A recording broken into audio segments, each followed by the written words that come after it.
Hi ಹಾಲ್ ಎಲ್ಲರೂ ಹೇಗಿದ್ದೀರಾ? So ಇವತ್ತು ಮಧ್ಯದಿಂದ ವ್ಲಾಗ್ನ ಸ್ಟಾರ್ಟ್ ಮಾಡ್ತಾ ಇದ್ದೀವಿ. ಇವತ್ತು ನಂದು ಸ್ಕ್ಯಾನಿಂಗ್ ಇದೆ, ಸೊ ಅದಕ್ಕೆ ಹೋಗ್ಬೇಕಿತ್ತು. ಸ್ಕ್ಯಾನಿಂಗ್ 4 ಗಂಟೆ ಮೇಲೆ ಇರೋದು, ಅದಕ್ಕೆ ಮಧ್ಯಾಹ್ನ ಮೇಲೆ ವ್ಲಾಗ್ ಮಾಡ್ತಾ ಇರೋದು. ನಮ್ಮ ಯಜಮಾನ್ರು ಆಕ್ಚುಲಿ ಊರಲ್ಲಿದ್ರು, ಸೊ ಇವಾಗ ಬಂದು ಮತ್ತೆ ನನ್ನ ಪಿಕ್ ಮಾಡ್ಕೊಂಡು ಹೋಗಿ ಸ್ಕ್ಯಾನಿಂಗ್ ಮಾಡಿಸ್ಕೊಂಡು ಮತ್ತೆ ನನ್ನ ಕರ್ಕೊಂಡು ಬಿಟ್ಬಿಟ್ಟು ವಾಪಸ್ ಹೋಗ್ತಾರೆ. ಸ್ವಲ್ಪ ಕೆಲಸ ಇದೆ ಅಂತ. ಕೆಲಸ ಅಂದ್ರೆ ನಮ್ಮ ಭಾವ ಅವರು ಶಬರಿಮಲೆಗೆ ಹೋಗಿದ್ದಾರೆ. ಮನೇಲಿ ಯಾರು ಇಲ್ಲ, ನಮ್ಮ ಅಕ್ಕನು ಕೂಡ ಬಾಣಂತನಕ್ಕೆ ಬಂದಿರೋದ್ರಿಂದ ಮನೇಲಿ ಯಾವಾಗ್ಲೂ ಜ್ಯೋತಿ ಉರಿತಾ ಇರ್ಬೇಕು ಅಂತ ನಮ್ಮ ಯಜಮಾನ್ರು ಹೋಗಿ ನೋಡ್ಕೊಂತಿದ್ದಾರೆ. ಸೊ ಅದಕ್ಕೆ ಅವರು ಒಂದು 4-5 ಡೇಸಿಂದ ಬಂದೇ ಇಲ್ಲ. ಬಂದು ಹಾಲ್ಟ್ ಆಗಿಲ್ಲ, ಮತ್ತೆ ರಿಟರ್ನ್ ಹೋಗ್ತಿದ್ದಾರೆ. ಇವಾಗ ಮತ್ತೆ ಬಂದಿದ್ದಾರೆ. ಬಂದು ಇವಾಗ ಸ್ಕ್ಯಾನ್ ಕರ್ಕೊಂಡು ಹೋಗಿ ಮತ್ತೆ ವಾಪಸ್ ಕರ್ಕೊಂಡು ಬಂದ್ಬಿಟ್ಟು ಮತ್ತೆ ರಿಟರ್ನ್ ಹೋಗ್ತಾರೆ. ಇವಾಗ ಬೇಬಿ ಮೂಮೆಂಟ್ಸ್ ಎಲ್ಲ ತುಂಬಾ ಸ್ಟ್ರಾಂಗ್ ಆಗಿದೆ. ಟ್ಯಾಬ್ಲೆಟ್ಸ್ ಎಲ್ಲ ತಗೋತಾ ಇದ್ದೀನಿ. ಬ್ಲಡ್ ಕಡಿಮೆ ಇದೆ ಅಂತ ಹೇಳಿದ್ರು. ಇವಾಗ ಹೋಗಿರ್ಬೇಕಾದ್ರೆ ಬ್ಲಡ್ ಚೆಕಪ್ ಮಾಡೋರು ಇರ್ಲಿಲ್ಲ, ಬಟ್ ಡಾಕ್ಟರ್ ನೋಡಿ ಬ್ಲಡ್ ಇಂಪ್ರೂವ್ ಆಗಿದೆ ಅಂತ ಅನ್ಸುತ್ತೆ ಅಂತ ಹೇಳಿದ್ರು. ಇನ್ನೊಂದಿನ ಹೋಗಿ ಬ್ಲಡ್ ಚೆಕ್ ಮಾಡಿಸ್ಕೊಂಡು ಬರ್ಬೇಕು. ಇವಾಗ ಸ್ಕ್ಯಾನಿಂಗ್ ಇದೆ, ಬಟ್ ಚೆಕಪ್ಗೆ ಮತ್ತೆ ಇನ್ನೊಂದಿನ ಹೋಗ್ಬೇಕು. ಸೊ ನೋಡೋಣ ಹೆಂಗಾಗುತ್ತೆ ಹಂಗೆ. ಸೊ ನಮ್ಮ ಭಾವ ಇಲ್ದೇ ಇರೋದ್ರಿಂದ ಅವ್ರದೇ ಗಾಡಿ, ನಮ್ಮ ಯಜಮಾನ್ರ ಗಾಡೀಲಿ ಕಂಫರ್ಟಬಲ್ ಇರಲ್ಲ ಅಂತ ನಮ್ಮ ಭಾವನ ಗಾಡಿನ ತಗೊಂಡು ಬಂದಿದ್ದಾರೆ. ಇದರಲ್ಲೇ ಹೋಗ್ತಿದ್ದೀವಿ ಇವತ್ತು. ನಾನು ರೆಡಿ, ಯಜಮಾನ್ರು ರೆಡಿ ಆಗಿದ್ದೀವಿ. ಸೊ ಅವ್ರು ಸ್ವಲ್ಪ ಟೀ ಕುಡಿತಿದ್ದಾರೆ ಅಂತ ವೆಯ್ಟ್ ಮಾಡ್ತಿದ್ದೀವಿ. ಇವಾಗ ಹೋಗಿ 4 ಗಂಟೆಗಿರೋದು ಸ್ಕ್ಯಾನಿಂಗು. ಎಷ್ಟೊತ್ತಾಗುತ್ತೋ ಗೊತ್ತಿಲ್ಲ. ಸೊ ಲೇಟ್ ಆದರೆ ಅವ್ರನ್ನ ಹೋಗಿ ದೀಪ ಹಚ್ಬಿಟ್ಟು ವಾಪಸ್ ಬನ್ನಿ ಇಲ್ಲಿಗೆ ಅಂತ ಹೇಳಬೇಕು. ಅಕಸ್ಮಾತ್ ಟೈಮಿಂಗ್ ಸಜೆಸ್ಟ್ ಆದರೆ ಅವರು ಮತ್ತೆ ನನ್ನ ಬಂದು ಬಿಟ್ಟು ರಿಟರ್ನ್ ಹೋಗ್ತಾರೆ. ಈ ವರ್ಷ ಅಂತೂ ಏನು ಮಾಡೋದಕ್ಕೆ ಆಗೋದಿಲ್ಲ. ಮಗು ನೋಡ್ಕೊಳ್ಳೋದು ಅದರಲ್ಲೇ ಮುಗ್ದೋಗುತ್ತೆ ಅನಿಸುತ್ತೆ. ನೋಡಬೇಕು ಏನಾಗುತ್ತೆ ಅಂತ.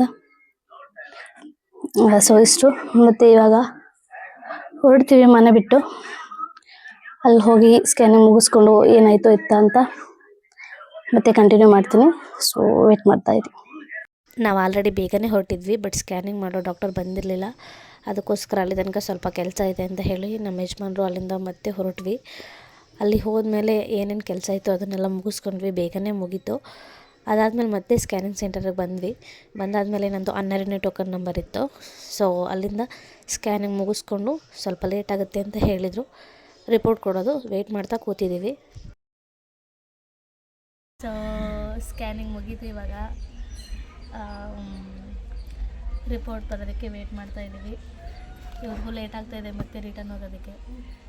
ಸೊ ಪಾಪು ಹಾರ್ಟ್ ಬೀಟ್ ಎಲ್ಲ ತುಂಬ ಚೆನ್ನಾಗಿ ಕೇಳಿಸ್ತಾ ಇತ್ತು. ಬೇಬಿ ವೆಯ್ಟ್ ಅದನ್ನೆಲ್ಲ ನೋಡಬೇಕು ಅಂತ ವೆಯ್ಟ್ ಮಾಡ್ತಾಯಿದ್ದೀವಿ. ರಿಪೋರ್ಟ್ ಬಂದ ತಕ್ಷಣ ನೋಡಬೇಕು. ಅದಾದಮೇಲೆ ಮತ್ತೆ ನಾಳೆ ಇಲ್ಲ ಅಂದರೆ ಮಂಡೇ ಮೇಲೆ ಹಾಸ್ಪಿಟ್ಲಿಗೆ ಮತ್ತೆ ತೋರಿಸ್ಬೇಕು. ಸೊ ವೆಯ್ಟ್ ಮಾಡ್ತಾಯಿದ್ದೀವಿ, ರಿಪೋರ್ಟ್ಗೋಸ್ಕರ ವೆಯ್ಟಿಂಗ್. ಸೊ ರಿಪೋರ್ಟ್ ಕೊಟ್ಟ ತಕ್ಷಣ ಮತ್ತೆ ಮನೆಗೆ ಹೋಗ್ಬೇಕು. ಇವಾಗ ಆಲ್ರೆಡಿ ತುಂಬ ಲೇಟ್ ಆಗಿದೆ, ನೋಡಬೇಕು. ಸೊ ಒಂದು 1/2 ಅವರ್ ಆದರೂ ವೆಯ್ಟ್ ಮಾಡಿದ್ವಿ, ಬಟ್ ಅವರೇನು ನೇಮ್ ಕೂಗಲಿಲ್ಲ ಅಂತ ಹೇಳಿ ನಮ್ಮ ಯಜಮಾನ್ರಿಗೆ ಹೋಗಿ ಕೇಳ್ಕೊಂಬರ್ತೀನಿ ಅಂತ ಹೇಳಿ ಹೋದರು. ನಾನು ಹೊರಗಡೆನೇ ವೆಯ್ಟ್ ಮಾಡ್ತಾಯಿದ್ದೆ. ಸೊ ಅವರು ಏನಾದ್ರು ರಿಪೋರ್ಟ್ ಬಂದಿದೆಯಾ ಏನು ಅಂತ ಕೇಳೋದಕ್ಕೆ ಒಳಗಡೆ ಹೊರಟರು. ಅಲ್ಲೂ ಪೋಸ್ ಕೊಡ್ತಾ ಇದ್ದಾರೆ. ನನ್ನ ಮತ್ತೆ ಒಳಗಡೆ ಕರೆದ್ರು, ಬನ್ನಿ ಸೈನ್ ಹಾಕಬೇಕು ಅಂತ ಹೇಳಿ ನಮ್ಮ ಯಜಮಾನ್ರು ಕರೆದ್ರು.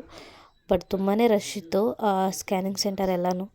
ಸೊ ಸೈನ್ ಮಾಡಿ ರಿಪೋರ್ಟ್ ಇಸ್ಕೊಂಡು ಹೋಗೋಣ ಅಂತ ಹೇಳಿ ಬಂದು ಸೈನ್ ಹಾಕಿದೆ, ರಿಪೋರ್ಟ್ ಕೊಟ್ಟರು. ನಾವು ಅಲ್ಲಿಂದ ಮತ್ತೆ ಹೊರಟ್ವಿ. ಬಟ್ ಹೊರಡಬೇಕಾದ್ರೆ ಏನಾದರೂ ತಿನ್ನಬೇಕಂತ ಹೇಳಿದರು ನಮ್ಮ ಯಜಮಾನ್ರು. ಬಟ್ ಏನಾದರೂ ತಿಂದು ತುಂಬ ದಿನ ಆಗಿತ್ತು. ಸೊ ಪಿಜ್ಜಾ ತಿನ್ನೋಣ ರೀ ಅಂತ ಹೇಳಿದೆ. ಬೈಕಲ್ಲಿ ಬರಬೇಕಾದ್ರೆ ಹುಳ ಕಣ್ಣಿಗೆ ಬಿದ್ದುಬಿಟ್ಟು ಕಣ್ಣೆಲ್ಲ ಫುಲ್ ಊದ್ಕೊಬಿಟ್ಟಿತ್ತು, ನನಗೆ ಕೆಂಪಗಾಗ್ಬಿಟ್ಟಿತ್ತು. ಸೊ ಅದಕ್ಕೆ ಹೆಂಗೆ ಕಾಣಿಸ್ತಾ ಇದೆ. ಇವಾಗ ಜ್ಯೂಸ್ ಕುಡಿಬೇಕಂತೆ, ಜ್ಯೂಸ್ ಕುಡ್ಬಿಟ್ಟು ಪಿಜ್ಜಾ ತಿನ್ಬೇಕಂತೆ, ಪಿಜ್ಜಾ ತಿಂದ್ಬಿಟ್ಟು ಬರ್ಗರ್ ತಿನ್ಬೇಕಂತೆ. ಇಷ್ಟೆಲ್ಲ ನಾನು ಒಬ್ಳೆ ತಿನ್ನಲ್ಲ, ಇವರು ಅರ್ಧ ತಿಂತಾರೆ, ನಾನು ಅರ್ಧ. ತಿನ್ಸೆ ಫ್ರೆಂಡ್ಸ್, ನನ್ನ ಫುಲ್ ದಪ್ಪ ಮಾಡ್ಬೋದು. 63 ಇದ್ದ 73 ಮಾಡಿ ಕುಣ್ಸೋಲ್ಲ. ಹೆಂಗೋ ಮೊನ್ನೆಯಿಂದ ವಾಕ್ ಮಾಡಿ ಸ್ವಲ್ಪ ಬಾಡಿ ಇಲ್ಸೋ ಅಂತಿದ್ದೆ. 2 ದಿನ ವಾಕ್ ಮಾಡಿದೆ ಅಷ್ಟೇ, 3ನೇ ದಿನಕ್ಕೆ ಇಲ್ಲಿ ಕರ್ಕೊಂಡ್ ಕುಣ್ಸೋಲ್ಲ. ಇನ್ನೆಲ್ಲಿ ನಾ ಸಣ್ಣ ಇವ್ರು ನಾನು ತಿನ್ನಿ ಅಂತ ಹೇಳಿಲ್ಲ, ಇವರೇ ತಿಂತಾ ಇರೋದು. ಫ್ರೆಂಡ್ಸ್ ಇಂದ ಜಾಗ್ ಕರ್ಕ ಬಂದ್ಬಿಟ್ಟು ತಿನ್ಬೇಡಿ ಅಂತಂದ್ರೆ ತಿಂದೆ ಇರಕ್ಕಾಗತ್ತಾ? ಆಲ್ರೆಡಿ ನಂಗೆ ಜಂಕ್ ಫುಡ್ ಅಂದ್ರೆ ತುಂಬಾ ಇಷ್ಟ. ಅಂತ ಟೈಮ್ಲಿ ಇಂಥ ಸಿಚುವೇಶನ್ಲಿ ಹೆಂಗೋ ನಿನ್ನೆ 2 ದಿನದಿಂದ ಸ್ಟಾರ್ಟ್ ಮಾಡಿದ್ದೆ. 2 ದಿನದಿಂದ 1.5 ಅವರ್ ವಾಕ್ ಮಾಡ್ತಾ ಇದ್ದೆ. ನಾನು ಒಬ್ಳೆ ತಿಂದಿದ್ದು ಸರ್, ನೀವು ತಿನ್ಬೇಡಿ. ನಮ್ಗೆ ಇಂಥ ಜಾಗ ಕರ್ಕ ಬಂದ್ಮೇಲೆ ತಿಂದೆ ಇರಕ್ಕಾಗಲ್ಲ. ಅದಕ್ಕಿಂತ ಜಾಗಕ್ಕೆ ಕಾಲಿಡಲ್ಲ ನಾನು. ನೀವು ಕರ್ಕ ಬರ್ಬಾರ್ದು. ಸೊ ಸ್ಕ್ಯಾನಿಂಗ್ ಮುಗೀತು. ಇವಾಗ ಯಾಕೋ ತುಂಬ ದಿನ ಆದ್ಮೇಲೆ ಪಿಜ್ಜಾ ತಿನ್ಬೇಕು ಅನ್ನಿಸ್ತು, ಅದಕ್ಕೋಸ್ಕರ ಬಂದಿದ್ದೀವಿ. ಸೊ ಸ್ವಲ್ಪ ಸುಸ್ತಾಗ್ತಿತ್ತು ಅಂತ ಫಸ್ಟ್ ಒಂದು ಜ್ಯೂಸ್ ಆರ್ಡ್ರ್ ಮಾಡಿದ್ದೀವಿ. ಜ್ಯೂಸ್ ಕುಡಿದು ಆಮೇಲೆ ಒಂದು ಪಿಜ್ಜಾ ಹೇಳ್ತೀವಿ. ಪಿಜ್ಜಾ ತಿನ್ಕೊಂಡು ಮತ್ತು ಇವರು ನನ್ನ ಮನೆ ಕರ್ಕೊಂಡು ಹೋಗ್ಬಿಟ್ಬಿಟ್ಟು ವಾಪಸ್ ಮತ್ತೆ ಬರ್ತಾರೆ. ಸೊ ಇಷ್ಟು ಇವತ್ತು ಸ್ಕ್ಯಾನಿಂಗ್ ಎಲ್ಲ ಮುಗೀತು, ಎಲ್ಲ ನಾರ್ಮಲ್ ಆಗಿದೆ. ನೋಡಬೇಕು, ಇನ್ನೂ ಡಾಕ್ಟ್ರಿಗೆ ತೋರಿಸಿಲ್ಲ. ರೆಗ್ಯುಲರ್ ಚೆಕಪ್ ಹೋದಾಗ ತೋರಿಸಿ ಆಮೇಲೆ ನೋಡ್ಬೇಕು ಏನಾಗುತ್ತೆ ಅಂತ. ಸೊ ಮನೋರು ಆರ್ಡ್ರ್ ಮಾಡಿದ್ರು ಬರ್ಗರ್ನ, ಅವ್ರದ್ದು ಬರ್ಗರ್ ಬಂತು. ಅದಾದಮೇಲೆ ನಾನು ಒಂದು ಮಶ್ರೂಮ್ ಪನ್ನೀರ್ ಪಿಜ್ಜಾನ ಆರ್ಡ್ರ್ ಮಾಡಿದ್ದೆ, ಅದು ಕೂಡ ಬಂತು. ನಾನೇನು ಜಾಸ್ತಿ ತಿನ್ನಲಿಲ್ಲ, ಕಡಿಮೆನೇ ತಿಂದೆ. ಇವಾಗ ಟೈಮಲ್ಲಿ ಜಾಸ್ತಿ ತಿನ್ನೋದು ಬೇಡ ಅಂತ ಹೇಳಿ ಸ್ವಲ್ಪನೇ ತಿಂತಾಯಿದ್ದೆ. ಅದಾದಮೇಲೆ ಮನೆಗೆ ಹೋಗೋಣ ಅಂತ ಹೋಗ್ತಾ ಇದ್ದೆ.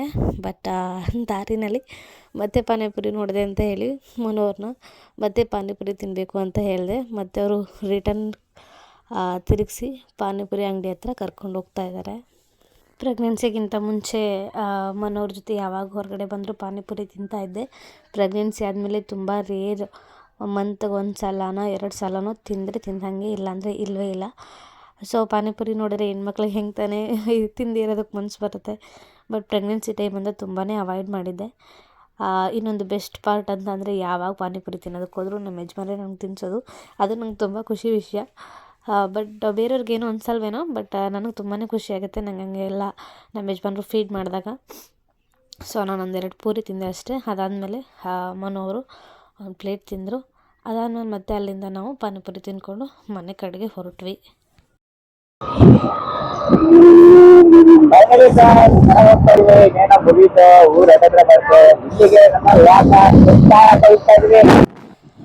ನಾವು ಮನೆಗೆ ಹೋಗಿ ತಲುಪೋಷ್ಟರಲ್ಲಿ ಆಲ್ರೆಡಿ 5 ಗಂಟೆ, 5:30, 6 ಗಂಟೆ ಅಷ್ಟೊತ್ತೇ ಆಗೋಗಿತ್ತು.